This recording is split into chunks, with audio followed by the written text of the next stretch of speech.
Good morning, ETHcc. Bonjour, Paris. First talk of the day, I better bring some energy and wake everybody up. My name is Brad Voorhees. I'm the co-founder of Sustainable Bitcoin Protocol. Before I kick this off, I just want to give a big shout out to the organizers and the sponsors for putting together such an amazing event. You know, what's amazing is that this is a non-profit event. Frankly speaking, I think that most other crypto event holders don't even know what a nonprofit is. So kudos to ECC for such an incredible event. You know, I'm going to talk a bit about, oddly enough, Bitcoin and also ETH, of course. You know, I think that sometimes I find myself in a strange place building sustainability for Bitcoin when, frankly speaking, a lot of Bitcoiners are not really into sustainability. And meanwhile, a lot of climate activists and NGOs that I want to engage with are extremely skeptical of Bitcoin, and not just Bitcoin, but also crypto in general. So I find myself in this weird place, but I'm super excited to be here with all of you at ECC. I know that you all have a really open mind, can see the benefit of all that we're doing. You know, Bitcoin has this culture that's been around for quite some time, and it's increasingly gotten more and more sort of pungent and strong, this laser eye pleb culture. And, you know, this culture is, they sort of disdain change and progressivism. And I think they're afraid to adapt. But I don't want to dwell on that, because what I want to mention is that Bitcoin is changing. And it's changing for the better. In fact, it's starting to become fun again, and it's innovating again. And we're actually taking inspiration from the ETH community. You guys may have even seen that Yuga Labs came out with an ordinals collection not so long ago. So, you know, these two cultures are starting to come together, and frankly speaking, I think it's for the best. Now, I found this to be a little bit ironic that on the ETHcc website, we've got the founder of Ethereum, Vitalik, and right next to him on the speakers page was Sustainable Bitcoin Protocol. I just had to share that. It's a little bit ironic. I think it's fantastic. And frankly speaking, I think it sort of speaks to the stars are aligning for the crypto sector. But at the same time, this is reality. And this reality, I was making this presentation to share with you all, and there was flooding in the US in the state of Vermont. And in fact, this flooding was in a specific town called Ludlow, Vermont, which is where I lived when I first dropped out of university. And so this really struck home to me that there was this flooding in a place that I cared about so much. Climate change is real. It is happening now. We are having the hottest consecutive days in history across Europe today. Fortunately, the weather here in Paris is amazing right now, but climate change is real. And at the same time, despite having all of these brilliant minds in technology and in crypto specifically, we have this odd degree of tribalism. And, you know, I think that this tribalism, frankly, it's almost as bad as the politicians and the big business who got us to this climate disaster in the first place. Now, on the bottom left, you see Zuck here in fight mode for his fight with Elon. This has almost nothing to do with crypto, but the photo is just too good not to include in this presentation about tribalism and fighting each other. So here we are, ETHcc Paris 2023. ETH, BTC, come together. Let's do something for the greater good of this world. Now, whether you like it or not, whether governments like it or not, proof of work is here to stay. This is just fact. The most powerful countries in the world can attempt to ban proof of work mining. and it will migrate elsewhere, just like we saw in middle of 2021 when the China mining ban happened. Proof of work is not going anywhere. This is just fact as it pertains to Bitcoin. So the question then is, how can we incentivize the use of clean energy in Bitcoin mining? Well, I think as all of you guys know, the way to drive change, whether that's change in an individual or sectoral change, is through incentives. We need to have incentives. And so at Sustainable Bitcoin Protocol, that is specifically what we are doing. We are building incentives for Bitcoin miners to use verified, transparent, clean energy sources in mining, and we are building that incentive on ETH. And so when you start to have that transparent use of clean energy, all of a sudden you can actually leverage proof of work for good. You know, proof of work mining as an energy consumer is a very unique energy consumer. And in fact, it has the ability to help drive the clean energy transition in many ways.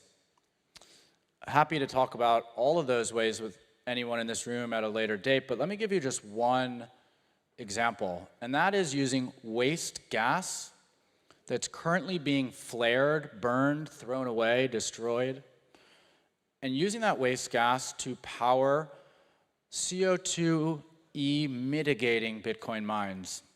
Now, let me give you a really interesting fact.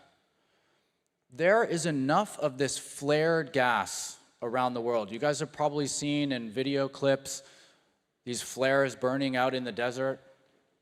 There's enough flared gas around the world on an annual basis to power 2/3 of all of Europe's energy needs. 2/3. And meanwhile, we are having an energy crisis. So leveraging this waste gas, using it to power Bitcoin mines, is an incredible way to actually reduce CO2 equivalents and inspire other data centers to do similar processes that are helping to mitigate CO2. Now the question probably is, well, why is that so important?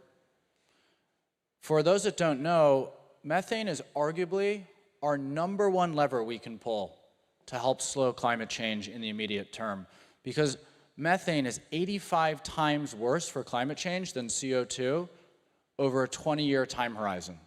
So the more methane that we can mitigate from escaping into the atmosphere by combusting it and turning it into CO2, the more time we buy us to solve this crisis.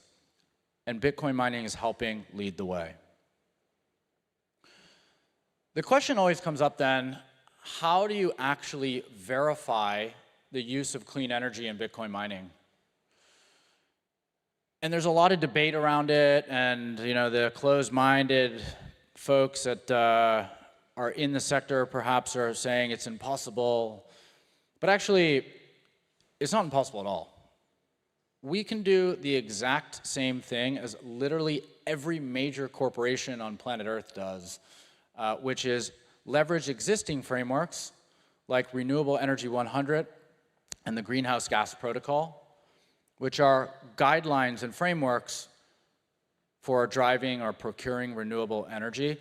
And these frameworks are used by everyone you see on this slide, plus many, many more, from Goldman Sachs to Google to Apple. So this is nothing new. We just need to apply these frameworks to our own sector in proof-of-work mining.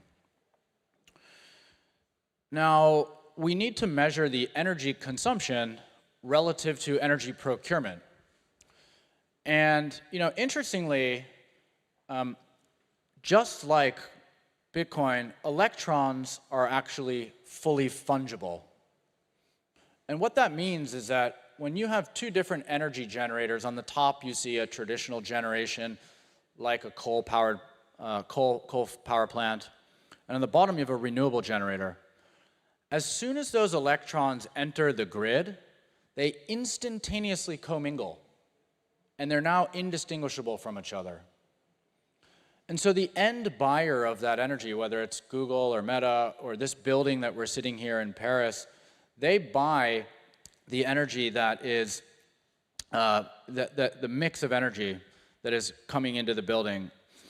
And so if the building or the business wants to specify the use of renewables, they use this instrument called a renewable energy certificate, or an EAC, an energy attribute certificate, which is effectively a financial instrument to allow them to procure renewables and support and drive a premium to renewable generators. And so, like I said, Bitcoin is also fully fungible. And as soon as those Bitcoin enter the marketplace, they too are nearly indistinguishable from one another. And so we can create a similar process and a similar incentive. And so at SBP, we actually verify the use of clean energy at the Bitcoin mining level, right down to the facility level. We then issue an SBC on ETH, which the miner can then sell independent of that Bitcoin to an institution or an investor who wishes to own Bitcoin in a verifiably sustainable way. And in effect, what we're doing is driving a premium to Bitcoin miners using clean energy. But the Bitcoin network, Bitcoin is a network, right? And so the question is, well, what about the historical impacts? What about the existing 19 million Bitcoin? What we do here is we create additional SBC through buying these energy attributes, packaging them up, and putting them into SBCs. And so to produce these, only two ways can they be produced, either through sustainable Bitcoin mining practices or through financing of clean energy development. These are the only two ways. There's no team allocations, nothing like this. And this allows this to be squarely a new environmental commodity that is specific to Bitcoin. Now, when we package those SBCs, or those RECs into sustainable Bitcoin certificates, we use the Bitcoin network's current energy consumption, not the historical. Today, the network is using around 450 megawatt hours to mine a single Bitcoin, pushing nearly 500. And the first 10 million Bitcoin that were mined from the Genesis block to late 2013, on average, they use around 50 kilowatt hours. So when we make an SBC using today's energy consumption, we are actually overcompensating for the past by around 10,000 times. So now, as the Bitcoin network uses more and more energy, and we package more and more RECs into SBCs, we've actually created a flywheel. The more energy the Bitcoin network uses, the more powerful this protocol becomes to drive renewable energy development. So now, digital assets, they can really drive the clean energy transition. And for the first time, investors can own Bitcoin in a verifiably sustainable way because of the support of an asset, an environmental commodity built on ETH. And the institutions, they are coming. That's fact. So if we work together across all these different technologies, we can have a really lasting impact. Now, there's this quote here that was in Masari's State of Bitcoin report from last year that really stuck out to me. And this was, sort of at the depths of the bear market last year. And they said, with how unpredictable Bitcoin can be, it's possible that the next cycle could be driven by the narrative of Bitcoin as an ESG asset.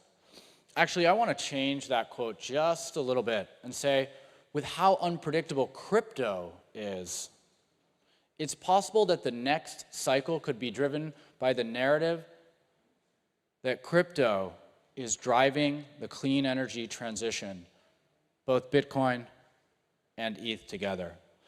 So I'm so excited to be here on this stage with you all, sharing a little bit about what we're building, how we're using ETH to help Bitcoin become a climate positive asset. Thanks so much for having me today. For those that enjoyed this, I would love to connect with you outside of the conference here. Feel free to whip out your phones. You're probably already on them now anyway. Get out your Twitter. LinkedIn, whatever it is you use, Threads, follow us at Sustainable BTC. Thanks so much for having me, and enjoy the rest of this Wednesday.